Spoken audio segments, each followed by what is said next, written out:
So anyway, he said he didn't know what confidence was. Okay, and I was trying to think about, you know, when I was 11. Okay, because, you know, back in the day when I had hair, we had seasonal sports. In the fall, we had flag football, touch football. Didn't have tackle, didn't have youth football. So we didn't have to worry about getting your bell rung. Okay? They got kids that are 9, 10, 11 years old playing football now, youth football. You know, and think about what... 6 years old. 6 years old. Think about what Mr. Jarvis said yesterday when he spoke, you know, about what's going on today in youth sports.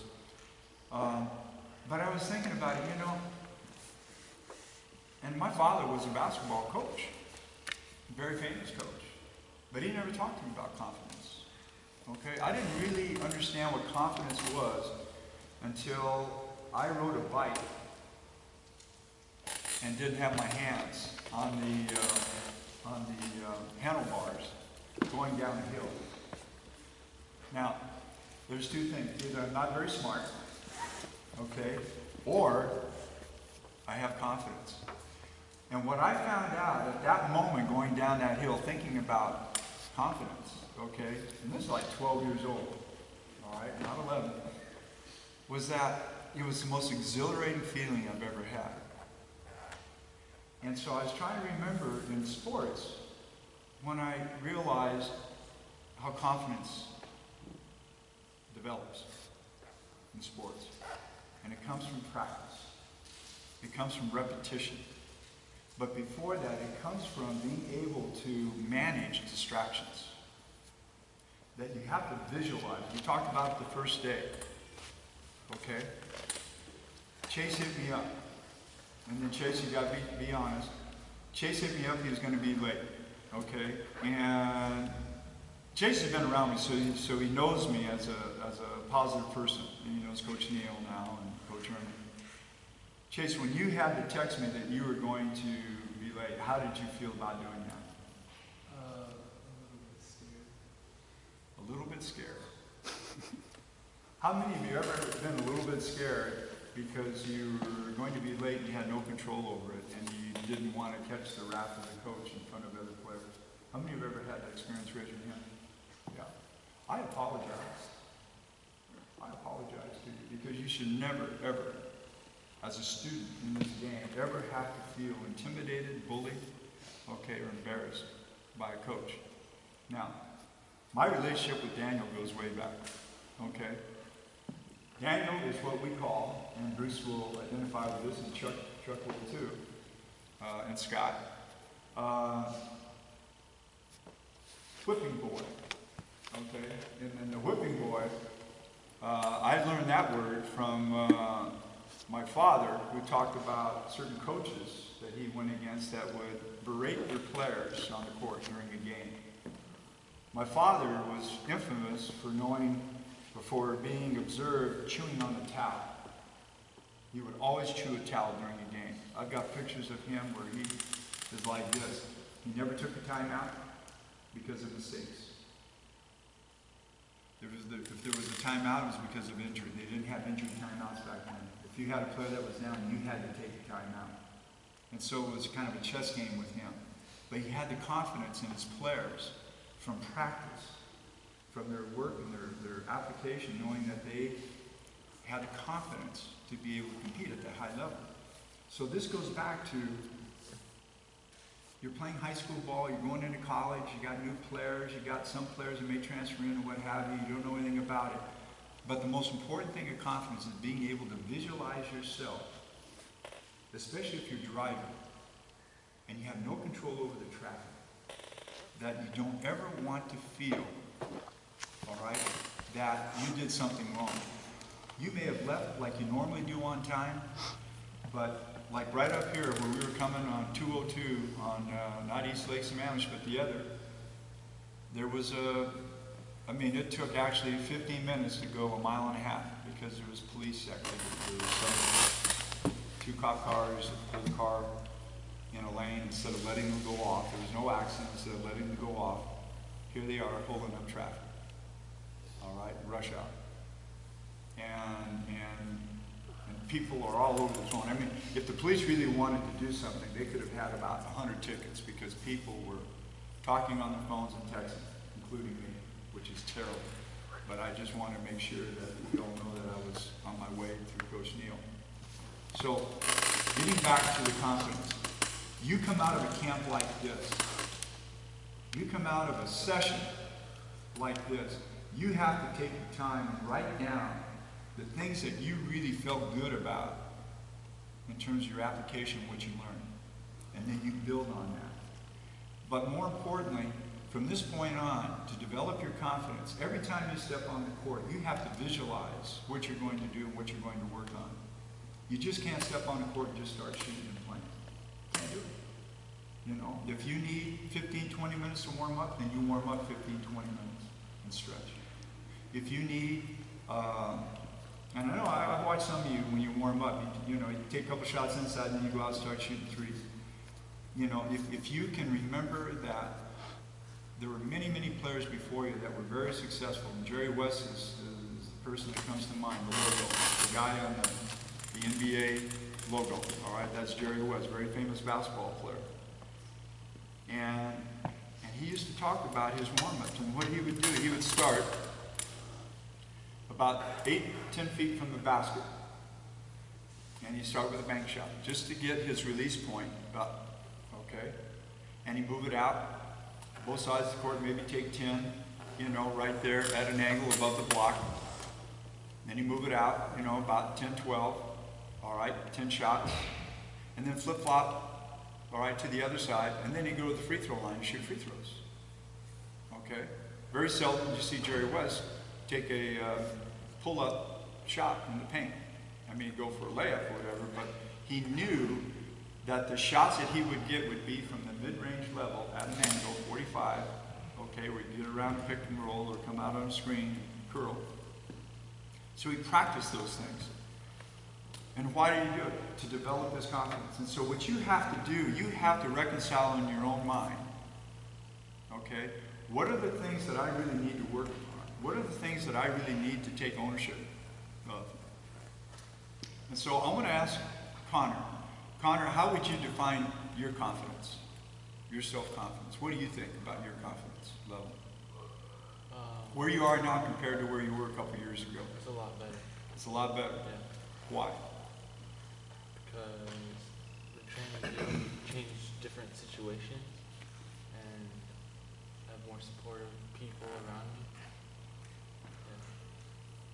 Yeah. Interesting. Environment.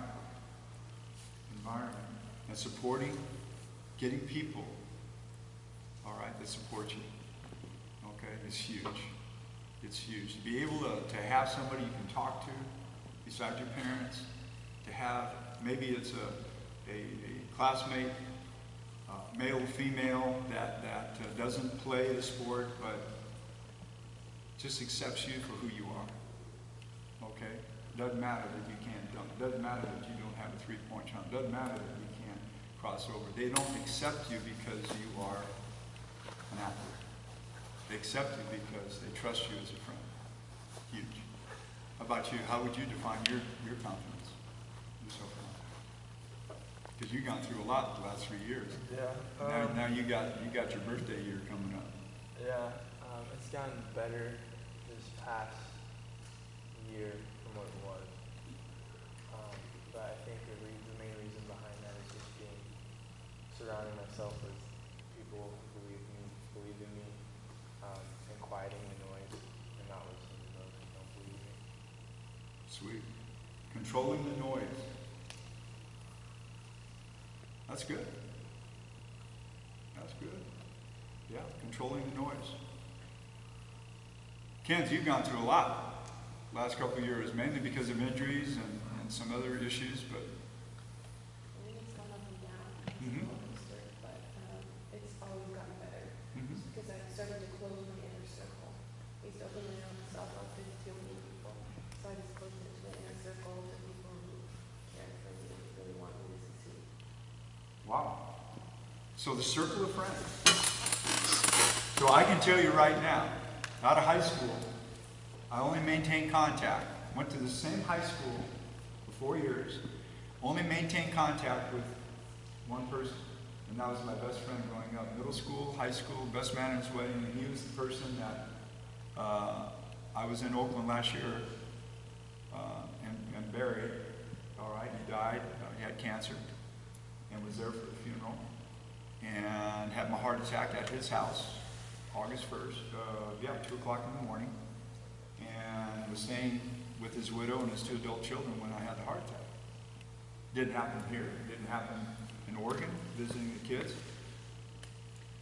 But that circle of friends you're talking about, what happens when you leave high school is you're really able to discern, and even during high school, you're really able to discern those that you want to associate with.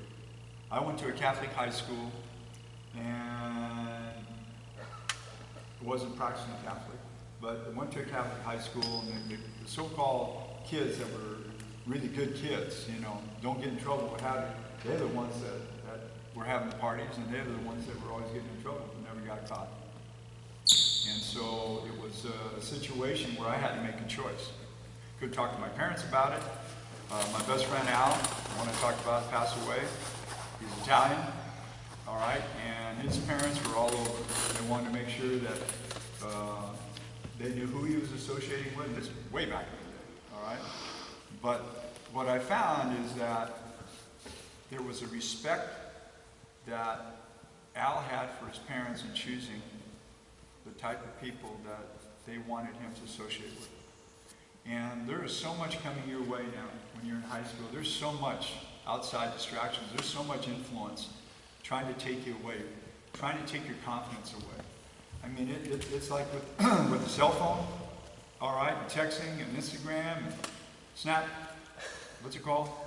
Snapchat, thank you. You got Facebook. Do you still do MySpace? No, okay, that's I do. So, and then we have Daniel. Okay, and Daniel's still in that warped period of life. Okay, but he's coming out of it. But it's just really important that what you said about closing that circle of friends.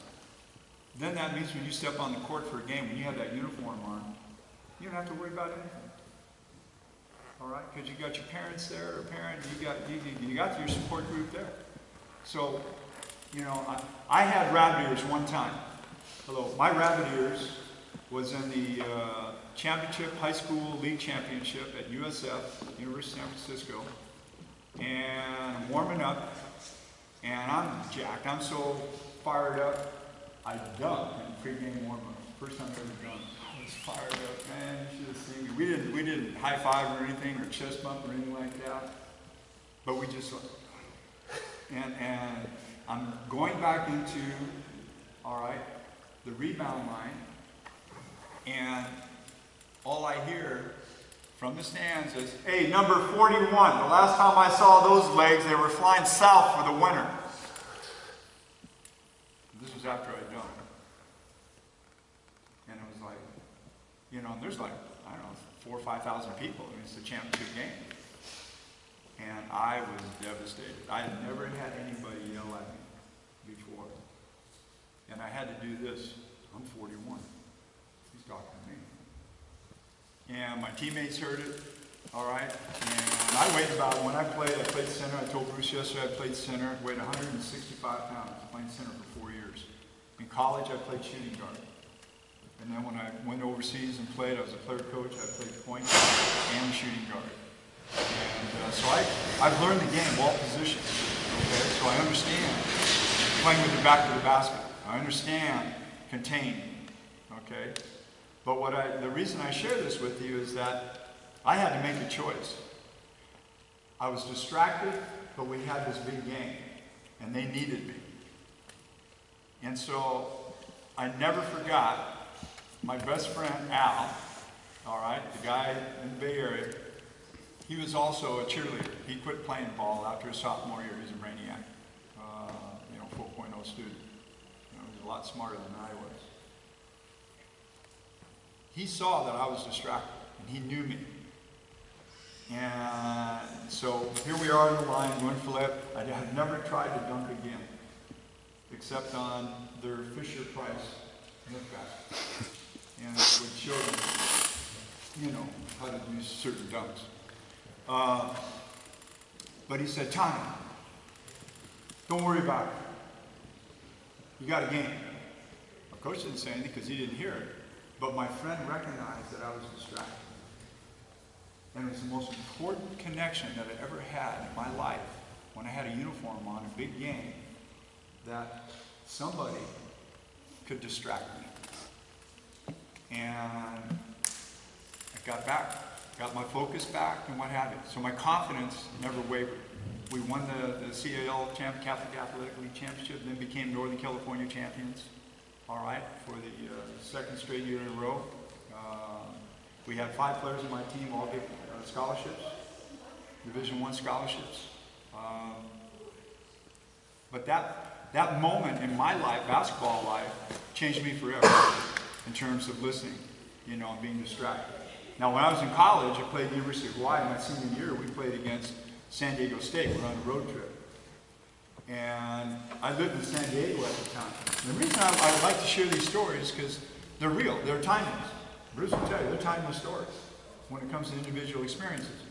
So there was this guy, during the summer, we would play pickup ball. We'd play outdoors, shirts and skins, okay? We'd play indoors, 5-on-5.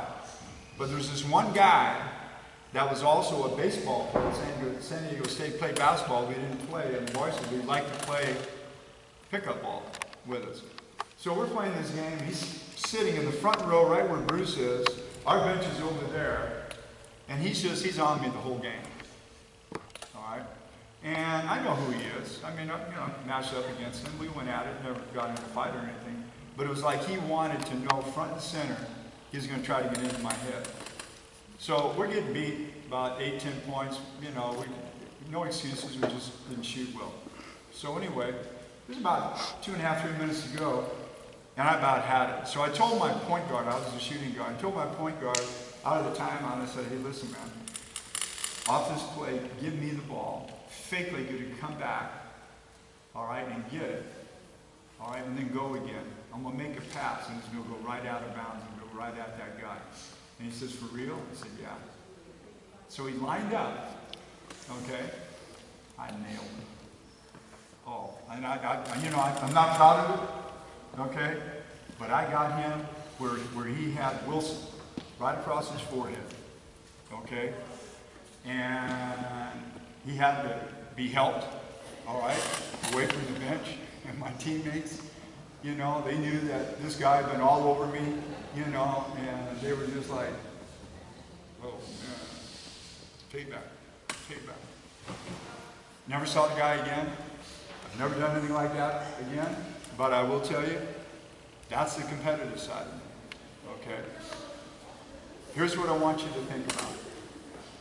Confidence begins after you've had your breakfast, before you get in the car, you start visualizing how you're going to have the best practice you ever had because you have control over it. You have to tell me about your confidence. Because it's gone through an unbelievable tumultuous last 3 years, right? A little longer than 3? How many surgeries have you had? 7 surgeries. How old are you? 16.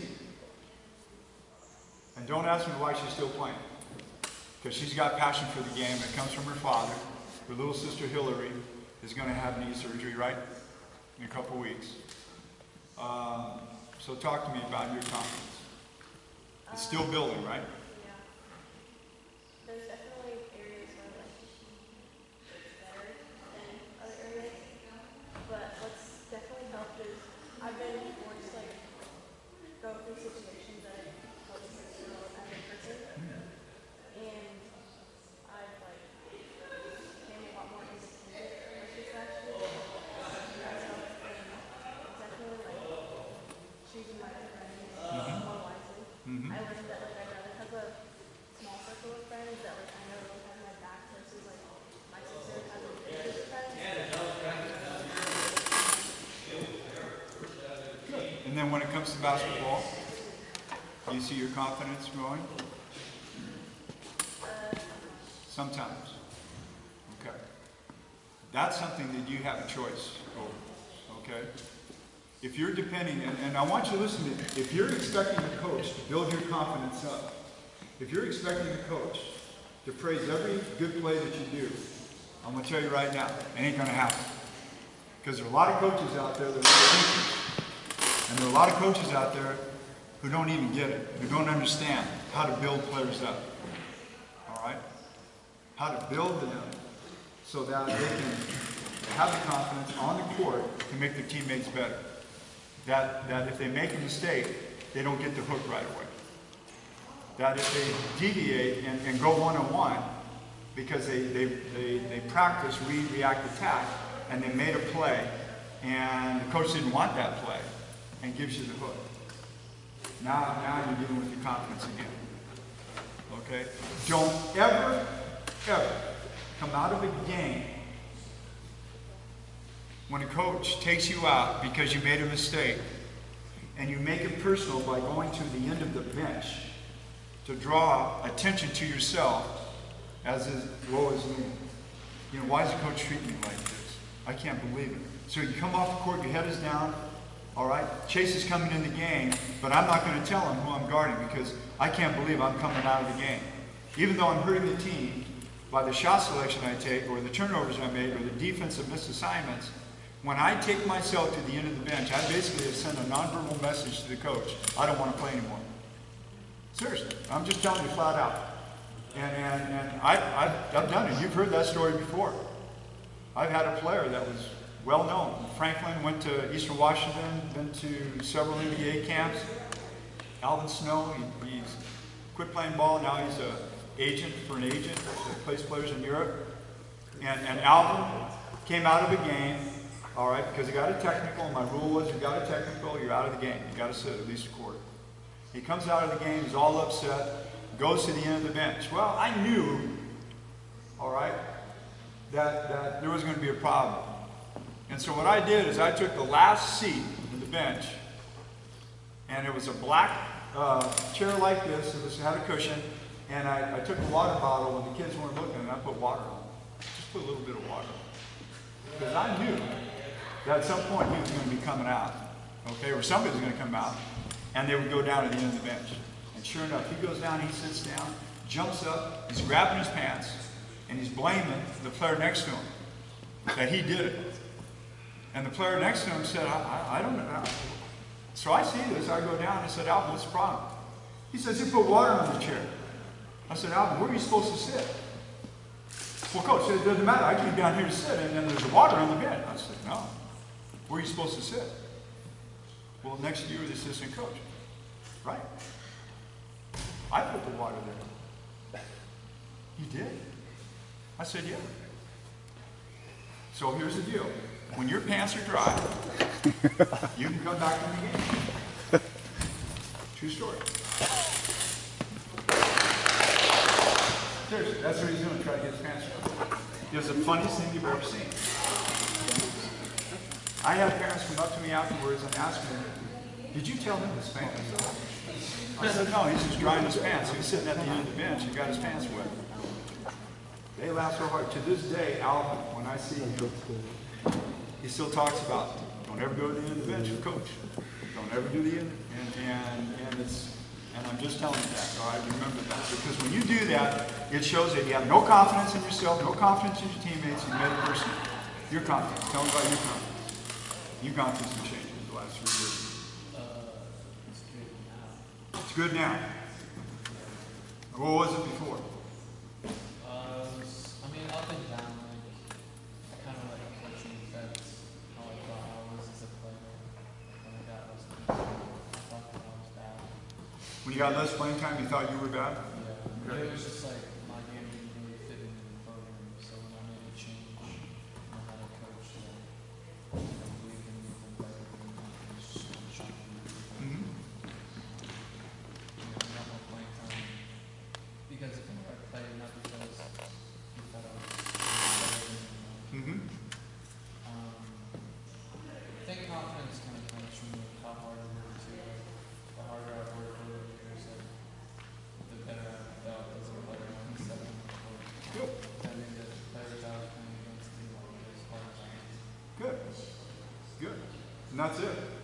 If you could come away from every practice and every game and know that you left it on the court, and you gave your best effort. Don't ever worry about statistics. When you outwork your opponent, when you outwork your teammates, you are setting the bar high, the standard high. My reflection was always, if I didn't have a skin burn on my knees or my elbows, if my body didn't ache after I practiced on my own or with my team, I felt I didn't give my best effort. That's how I gauged myself. That's how we gauged ourselves back in the day. I don't know about you, Bruce, when you played, but that's what I did. If I didn't hurt someone, all right, like I expended myself, then I just felt like, you know, I cheated. You had that experience too, right? What did you say? Oh, you know, I hate to answer this because it would seem, I don't know. Then you don't have to answer it. Well, my experience was always that the last group that I left, that their feeling was that I never made the next group. And it was my self-confidence that got me there. And I talk to Freddie all the time about the feeling, whether it's Mean Joe Green or Dick Butkus or whoever, and this is in football. I played basketball as well. But I always told myself, who the hell are you? I don't care if you're an all-pro or an all-American college player or whatever, and you smack me good that first play. That just gives me more confidence to go out and try to play at your level or better. That was really my own secret to. That was the carrot. That was the carrot that motivated you. Smack them. Nice. Who the hell are you? Yep. Nice. So we talk about who the hell are you in the basketball game all the time. Right. And Freddie's always risen to the occasion in matchups. My understanding. He goes against opposing centers who have reps. So, Freddie, tell me about your confidence. You've had, 3 coaches in the last 2 years? 3 years? Yeah. That's fun. Yeah. So tell me about your confidence. How would you define your confidence today? It's like way better than it was 2 years ago. Even just like it's just been growing because especially in high school, you gotta play under somebody who's like really, really good. And you know, he's like going off on in practice, you know, he's like playing good. Is that Brady you're talking about? Yeah. And like in How many of you know Braden Allmeyer? Yeah. Okay. he played in games when he's like hurt or retired, just like himself, you know. Yep. So, but yeah, and then joined EBC like last year, and met like 4 of my best friends. Nice. It's been a lot of fun. Wow, that's the first time I've heard fun. Heard everybody talk about it. All right, heard about the commitment, you know, working harder. But that's right. You just said the key word: fun. If it's not fun, my philosophy has always been what? Don't do it. If it's not fun, if the reward back is that you feel good about the effort you gave, and this is fun, then don't do it. You don't do it. You're not doing this to please anybody. You're not doing this to show up to anybody. All right? You're doing it because you want to do it. It's your choice. Your parents signed you up. 6 years old up to 14. They sign you up for activities. When you get to high school, they have nothing to do with your sign-up except the medical waiver release form and that you have insurance. That's it. And so that means your parents have to release you to the activity. It's your activity. And so when Freddie says, you know, he's got 4 new friends that he's close with, you know, from EBC, and he's in high school and he's having that, after going through 3 coaches in the last 2 years, I'll tell you what, man, that's a key word for me. Because I see your demeanor has changed, all right? You're standing upright more, you're more confident. He's going through all these changes with these coaches up at Skyline and still maintaining a high degree of academic efficiency. Phenomenal. I don't know many players who do that. I don't know many players who love the game of basketball or whatever sport they have and have a bad coach experience or a bad team experience. It's not fun, and they're able to maintain a high degree of academic performance. Huge. Huge. Huge. Thank you. Come, you gotta speak up, man. Okay?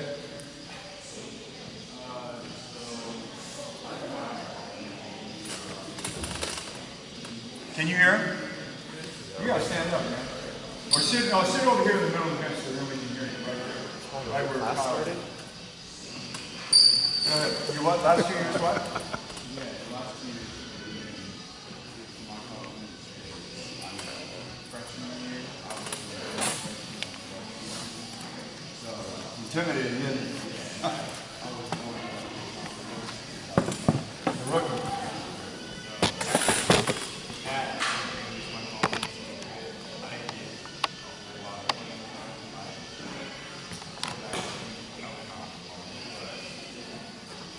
Sophomore year, I was basically Learning from your mistakes.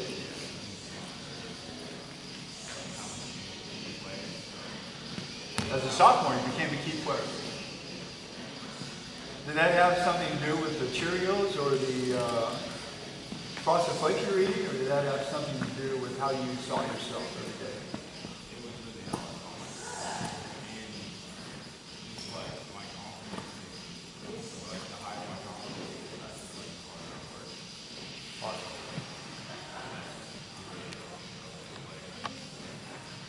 Yeah. And so where do you see yourself now? You'll be a junior. How do you see yourself now?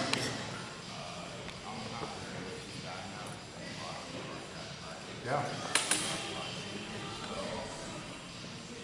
Are you ready for that challenge? Booyah! Booyah! So he's ready for that challenge. Freddie, you ready for that challenge? Yeah?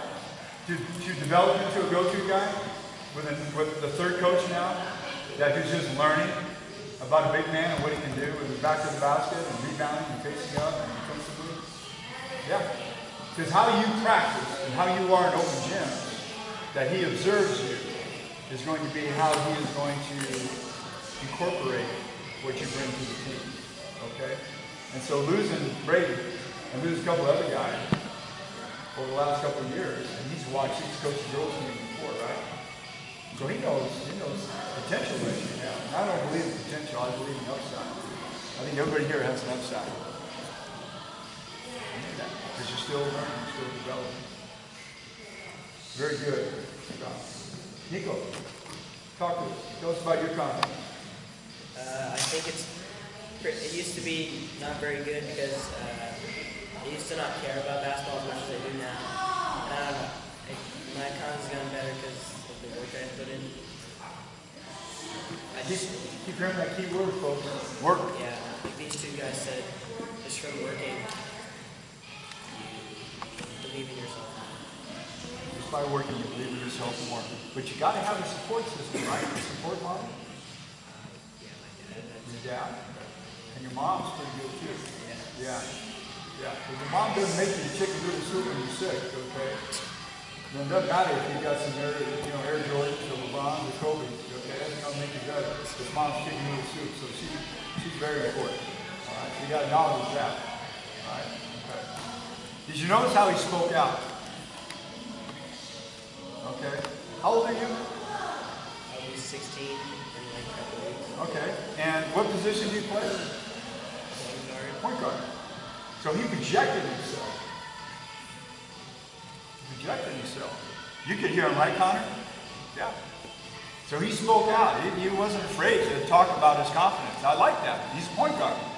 I want you to remember that. 15 years old, projected his voice. That has nothing to do with you, Connor. You're kind of a silent assassin. Because opponents are going to look at you and go, oh man, I got this guy. And then all of a sudden you dunk over him. And he's like, okay. But he's so quiet. I never imagined he could jump that high and play. That dude's bad. Very good. What else? Going into this year, how do you see yourself?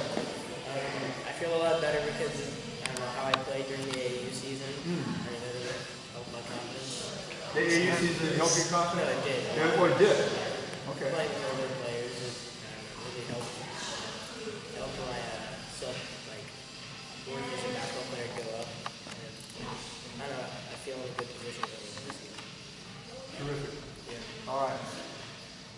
do this every year at camp. Neil will tell you. Neil's going to visit with you, just talk about what he tries to impart to his players. But every year at my camp, we take one day, one session. Remember that, Connor?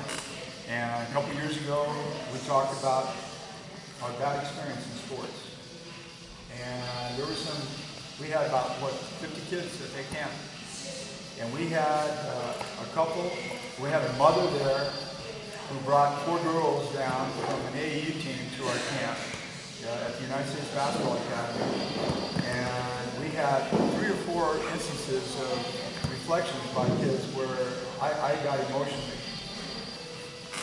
hurt by it. I mean, to hear some of the stories. And the last one was from Amy Brackett, who was playing at Westmont now. And she went to Issaquah High School. And the abuse that she got, the verbal abuse that she got when she was in high school, that carried over for 2 or 3 years. I never knew it. She had never opened up before, but she heard everybody else. We had more guys there than girls. We had 45 guys and 4 girls. It was unbelievable. I mean, and Connor, you remember, right? In your own experience, and Drew, but we had an international player, all right, from Colombia, right? That talked about his experience in broken English. And he's now playing at Texas A&M, right? Watch him on TV. What's that? We watched him on You watched him on TV, yeah. But here he was, nobody had ever asked him before if he ever had a bad experience. And it was the first time he was able to open up and release it. And he came up to me after camp and he said, "This is the best camp I go to." The best camp you ever went to? Yes, I go to. And he gave me a big hug. So try Madden, he's 6'11", and he goes to what, about 245, 250? And he gives me a big hug, like I'm a teddy bear. And he just thanked me. And the next couple of days, he really worked, didn't he, Coach? And he raised the bar, remember? And everybody did. And we realized then, remember you and me, all right, that why did they all of a sudden do it? Because they were able to release things that they have been burdened by for so long. And so what I realized then, when you have a voice, when you are empowered, you know, as an athlete with a voice, okay, the confidence that comes from that, am I right, Blake? You know that now, don't you? Yeah. Yeah.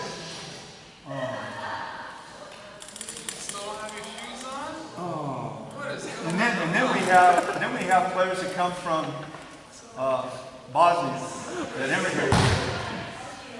That 4 years ago, I've already had breakfast. Oh, that's very organic. This is Kenan. He's one of our former players, and with Daniel, bookends. Okay, frickin' frack. Have a seat over there. Yeah, thank you. 4 years ago, Kenan came back to work out with us. He wasn't playing in college, came back to work out with us. He had hair, all right, curly out here, a beard. And I told him, I said, please don't try to fly out of SeaTac because they'll think you're a terrorist. Okay? Because you look like what I've seen in the post office. Okay? The 10 most wanted in the United States. Seriously, his hair was like this. I shaved just for you this morning. You know, I didn't recognize Just for you. Okay. Anyway, but I want you to know, when you have a voice, you have to be able to communicate and not keep things internally. Okay? My best friend and his family was my second family. Mr. Musante, Al, my friend, his father and his mother was like my second family. My father traveled a lot, so I spent a lot of time with him.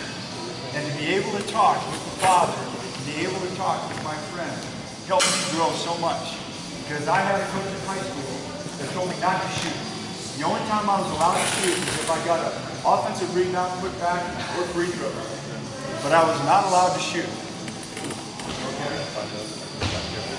And yet I won 2 games on taking the last second shot.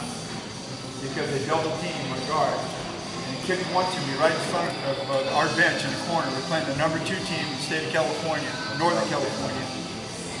And there's 4 seconds left. And my teammates are yelling at me. shoot, Tommy, shoot. After we had come out of a timeout, and the coach told me, I just want you to stand in the corner. You just said it. I want you to rebound, you just stand there. Okay. I stood there.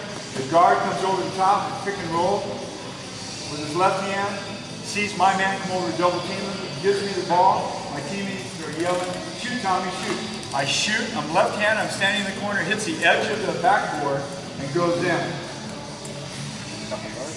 2 seconds left in the game. They call a timeout. Guys are all excited, I'm excited. Coach sits us down and he says, whatever you do, do not foul.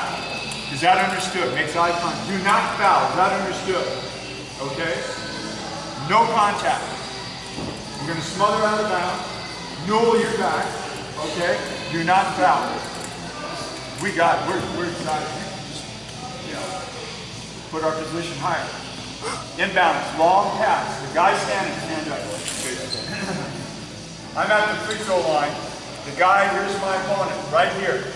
So his back's to the basket. Chuck, move over there to the left, to your right. So length of the court, he takes the ball. This kid, though, when he raises up, the kid's like this. We only have 2 officials. One's in half court. Okay, watch it. All right, the other one's under the basket. They gave him the ball. This kid comes into me, bumps me like this. I come back, and then he falls down while the ball's in the air. The official, what do you think he does? Calls a foul on me because I'm still standing. Thinks that I helped him. So we call a timeout and freeze the guy. During the whole timeout, this is my senior year, the whole timeout, the coach swore at me, never talked about anything else. All he did was just tear me down in front of everybody. Come out, the guy misses. It's 2 shots automatic. When the ball was in the air, that's the inbound. 2 shots. This is the first one, the second one. I get the rebound, throw it up in the air. I just catch it and throw it straight up in the air. We win the game. The coach would not allow me to ride back with the player. I had to go back to the apple and closet. But it was all right because we went to the doctor and they had soggy tuna fish sandwiches, okay, with an apple when they went back to the van. But I got a Big Mac, French fries, and chocolate. Okay, so the same thing that made me sad made me happy. But I share that with you.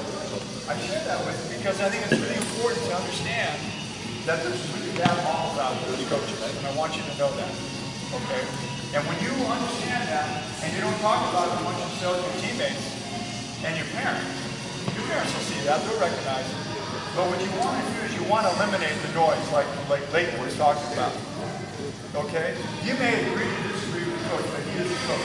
So you have to do what he says. All right? So when you do that, you have a better chance of being able to not only play more, but be successful. But when you start batting heads with the coach, now the coach is distracted, and so are you. And so are your teammates. You take the high road. Because you only have that coach. If you're a senior, you only have that coach for, 20 games. And then you have your life ahead of you, college, so forth. You continue to play after college, great. So today's message is about confidence. So when we're out here, I want everybody to understand the confidence. Coach, wrap it up.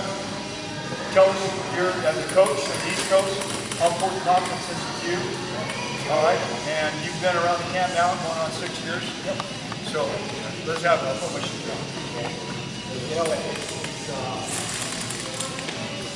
Very apropos, and you brought up confidence with me because I'll tell you what, it's something I really struggled with a lot of my life. At some point, even into my adult life, I struggled with it. And how I chose to deal a lot at first was like Bruce said, who the heck are you to tell me I can't do this? I don't care who you are. You may play tight end for the Buffalo Bills or whatever, but I'm going to try and beat you some way. But I found that kind of attitude took its toll on me. And I can't emphasize this enough of how low my confidence level would get as a young person in sports and academics. I was either way up here, I'm the best, or something would happen, I'm way down here. And it took me a long time to realize, and I try to really keep this simple, that the 2 things that I try to remember as far as confidence goes. And you know, and Tom will tell you, I try to be that guy. And I've had kids at camp that would say, I wish I had the confidence that Coach Cobley had, or that he gives to me. And that means a lot for me, just because of the struggles that I went through as a kid and into adulthood. You know, and I think when we talk about confidence, there are two main areas that relate to that. I think one are the things that happen to you and the people you choose to surround yourself with.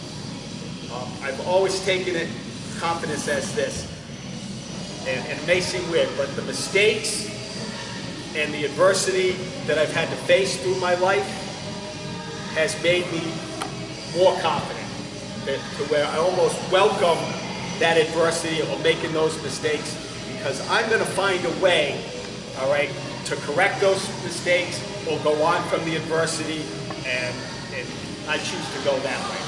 All right. The other thing is the people that you surround yourself with, and it kind of goes back to who the heck are you? Well, I choose to surround myself with people that are positive people, and I flip that switch. Okay. If a bad thing's happened to me, the switch flips like that, and I go, how can I work to make this better? And there's that word again. All right. What information can I get to help this adversity or correct this mistakes? And I don't feel I ever became a confident person until I welcomed the mistakes and the adversity into my life. And kind of my main message is, you know, adversity makes you stronger. And how you react to that, is going to set the tone. Because that's one thing, the things that happen to you. Okay? Flip that switch. Okay? And I flip it to this. All right? Adversity happens, a mistake happens, immediately flip that switch to say, all right, that happened, but I can revert back to a place where a good thing happened and I got through it. And then I'm in that place right there. And it comes back to some visualization and just putting yourself in that place. And like I said, the other thing that I kind of lean on is the people I surround myself with. All right? If somebody doesn't think I can get the job done, all right, I immediately flip that switch and I find that guy, all right, who had confidence in me and says you can do this. And I immediately go back to that place.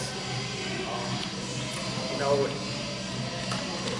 and I can't, you know, and I always try to be that person that is going to feed out the positive energy, all right, teach you to get better, because let's face it, a lot of times confidence only comes from your legitimate accomplishment too. If you've done it before, you know you can do it again. And if you make a mistake, you can immediately go to a place where that sticks a little. All right, and the people that you meet, again, I can't, you know, surround yourself with good people, people who are positive, people who give you that positive energy. And that if somebody says, well, you know what, Emily, you can't do this. You can't do this. Well, I want you to immediately flip that switch to myself, to Coach Tom, and to all your teammates here to say, hey, they give me positive messages. I can do that. I can do that. If you ever come to my games or my practices with my teams, we have a little saying. And again, it goes back a little bit to what Bruce says. But we have this saying, this question is, who's better than you or who's better than us? And there's only one answer to that question, and that's nobody. Right? And you'll even hear me yell that out to a player in a game. As soon as a shot's missed and the chin goes to the chest, we pick, you know, as coaching staff, we pick that right up and say, Leighton, and I'll call you right out in the middle of the game. I said, Leighton, who's better than you? And you better tell me, nobody. And we get it right back. The kids will look at me. They'll look at me and say, Coach, you're crazy. Well, I mean, they know I'm crazy, but we get right back on track. That's our positive light switch. All right? So just in closing, okay, flip the switch. Find the positive things, the way that you worked out of adversity, and then find that positive person who gave you that positive affirmation to carry on. I think it's just as simple as that. And then the more you accumulate those those times when you had legitimate accomplishment, okay, you'll find that your confidence will go along with that. Like I said, like Bruce says too, nobody can tell you what you can or cannot accomplish, all right? You hold the key, all right? By fighting through adversity and finding people who are going to give you the positive message. So I would just hope that you would take that to heart. And also, if I can just leave you with this, if any of you guys ever need anything from me, a positive message, whatever it may take, right, I'll give you my card, you got all my numbers, you call me anytime. And he does. He follows up. He's got some great, he's been with us this 6th year. He's got some great relationships that's developed with the players through Facebook. I'm not a Facebook person, all right? I don't understand. I had somebody set up a page, but I don't visit it. But maybe once or twice a year, and that's it. That's just me. Okay? I'm not lazy. I just don't get it. But he does. He's Emails, a great phone calls, advocate. anything, anytime. And I know it's 3 hours difference, but you wake me up. I mean, my kids all do that. All right, so. All right, get your goggles. Have a great day. Daniel, anytime you want to get your shoes on, that.